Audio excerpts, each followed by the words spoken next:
morning, everyone. I hope you're having an amazing, fabulous, awesome day. Take a nice deep breath. Breathe in all the oxygen that you possibly can, because today we're talking about relationships.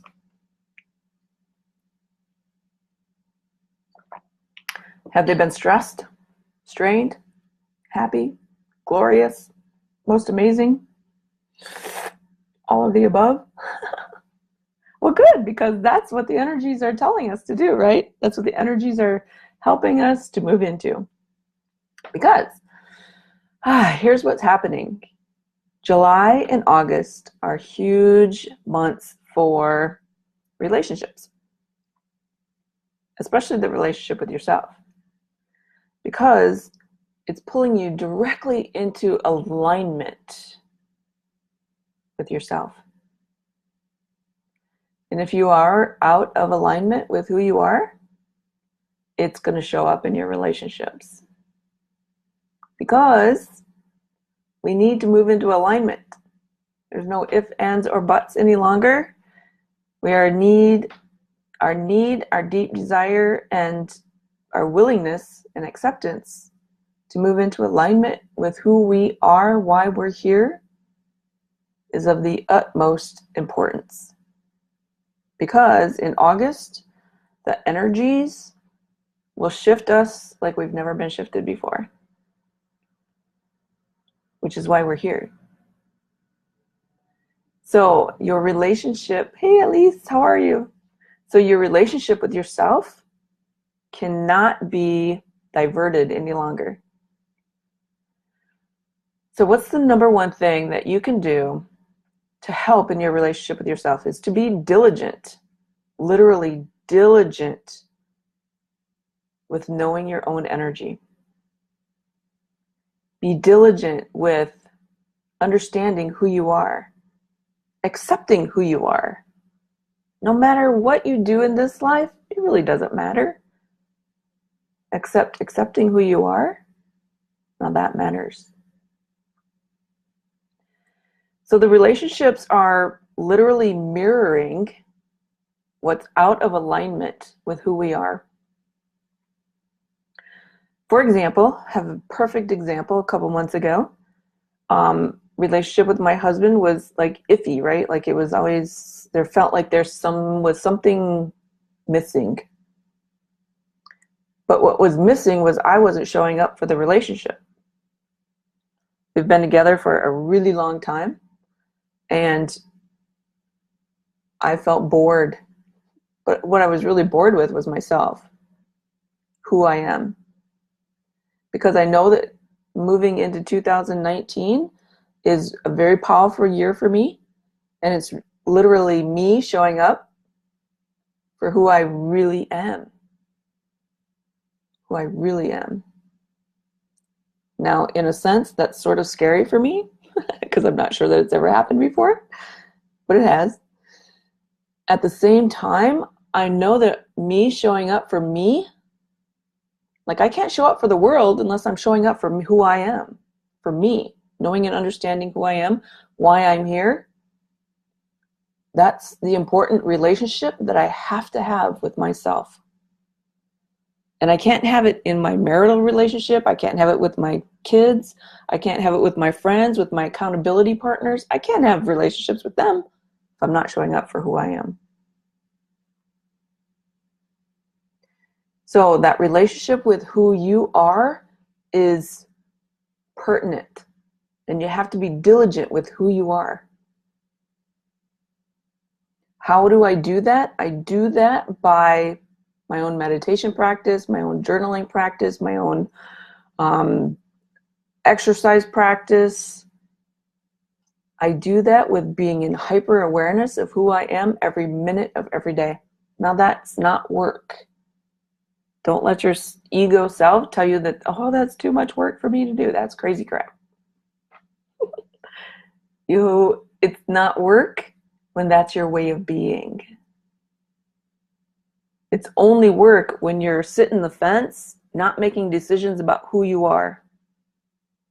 That's what I was doing with my personal relationship, with my partner relationship. I was sitting the fence, not making a decision about what I wanted in my life. When I said, okay, I'm going to stay in this relationship, I'm going to be committed to this relationship, everything changed. Because I knew that if I left this relationship that I was in right now, I would just be taking my craziness to a different relationship. So what I had to get clear about for myself was, who was I? Who am I in this relationship? Who am I in serving not only myself, but the relationship? Then all of a sudden, my kids started mirroring the same thing. I was like, oh, hold on, what's happening here? This is not who I am. I don't have issues in my relationship. So why, all of a sudden, do I have everyone having a problem in my personal relationships?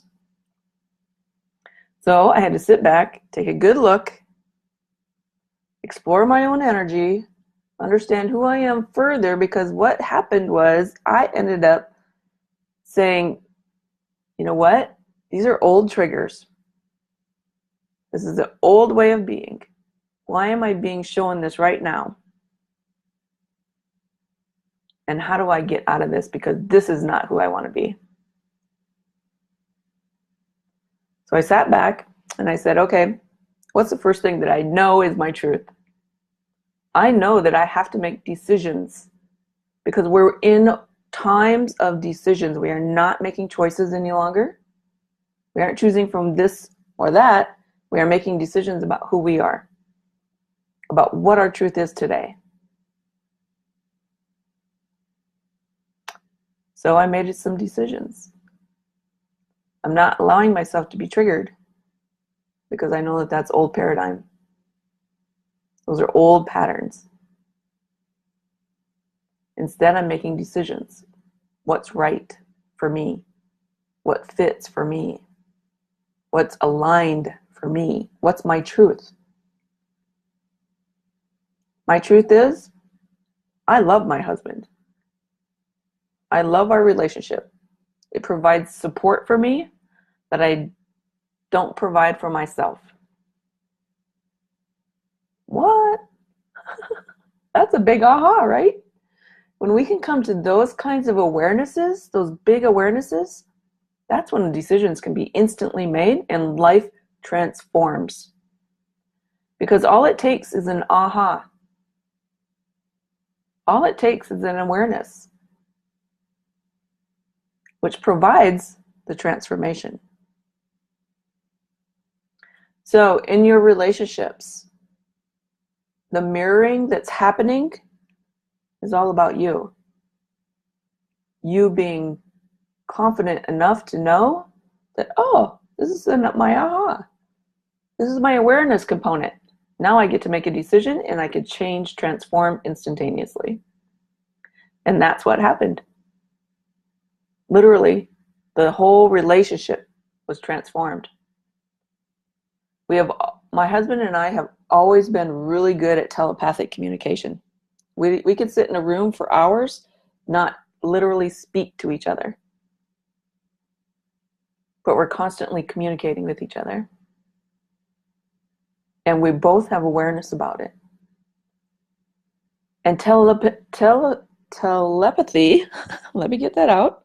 Telepathic communication is happening more and more and more every single day. We are communicating with our minds. So we have to be very clear what our mind is speaking, what our mind is talking about. We cannot be in confusion, floundering around. That's an old pattern. Those are old ways of being. So being clear about who you are is a must. Right? It's a must. Because people are picking up on your thoughts, your emotions, like never before. So what questions do you have? Right? Like, I want to answer your questions. I want to dig deep into helping you.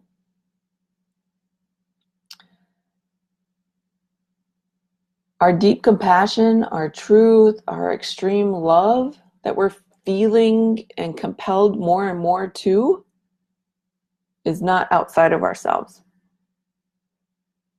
It's inside of ourselves. So how you're showing up for yourself, like that will be not mirrored, that will be who you are. That will become who you are. Yes, Elise, the people around us do change because why? He's happier. Yeah, when you're happier, he's happier. Everyone around us is happier because we're getting clearer about who we are.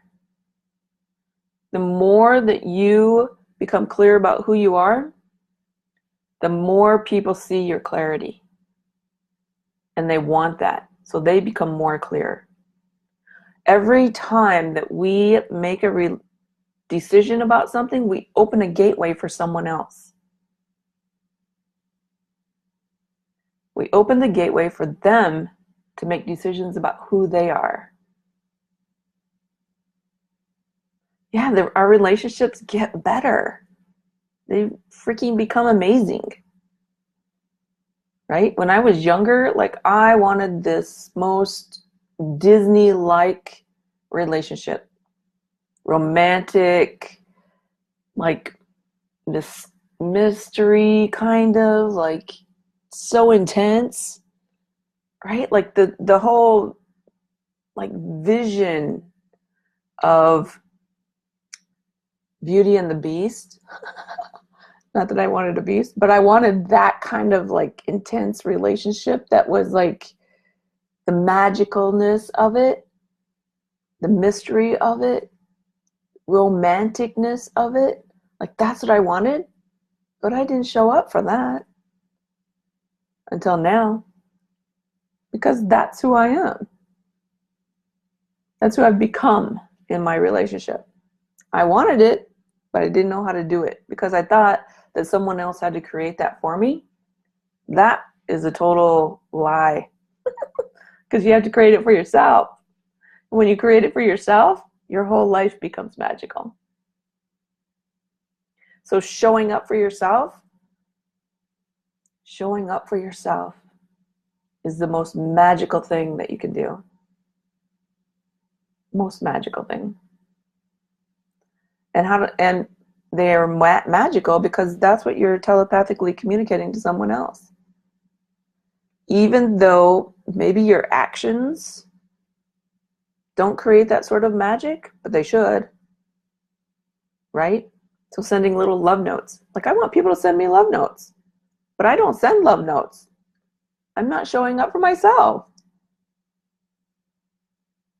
I used to have around my mirror in the bathroom, I used to have all these notes, love notes, inspirational kind of notes, empowering kind of notes. And one day I thought, you know what? I really don't need those anymore. So I took them down. Who missed them? My husband. Because he read them every single morning. Because those helped him understand who I was. Then when I thought that I didn't need them anymore, but I really did, because I began to flounder around then. I began to not live purposefully. So I put some back up. They change, but I change them every now and then. Oh, hi Teresa. I hope you're having a fun day. In becoming clear about my energy, I've noticed I hear other people's voices in my head. Yes, that's telepathy. Old phrases that were told to me when that were definitions of who I am from someone else's point of view. These are the ghosts, shall I say, that I've been facing and standing up to lately. Awesome. Now, let me be clear that just because people in our past can still speak to us, correct? That's the beauty of telepathy. Past loved ones are still speaking to us. Again, the beauty of telepathy. Standing up to those ghosts is the way that you are empowering yourself and living purposefully and with passion. Because you're moving into who you really are. So keep doing that. Keep doing that.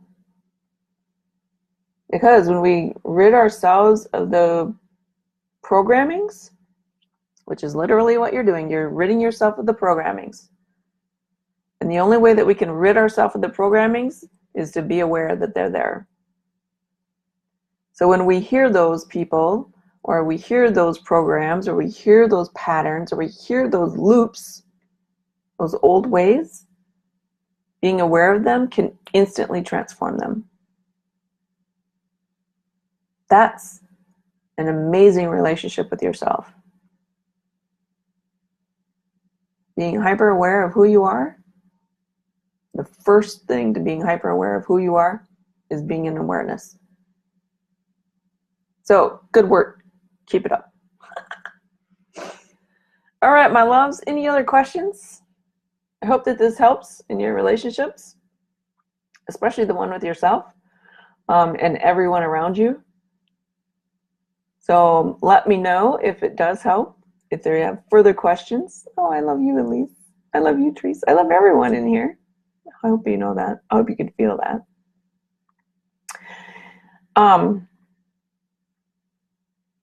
Relationships. They're going to keep bothering you. Keeping your awareness. Because you get to move into them deeper and deeper and deeper. Creating magic within your relationships.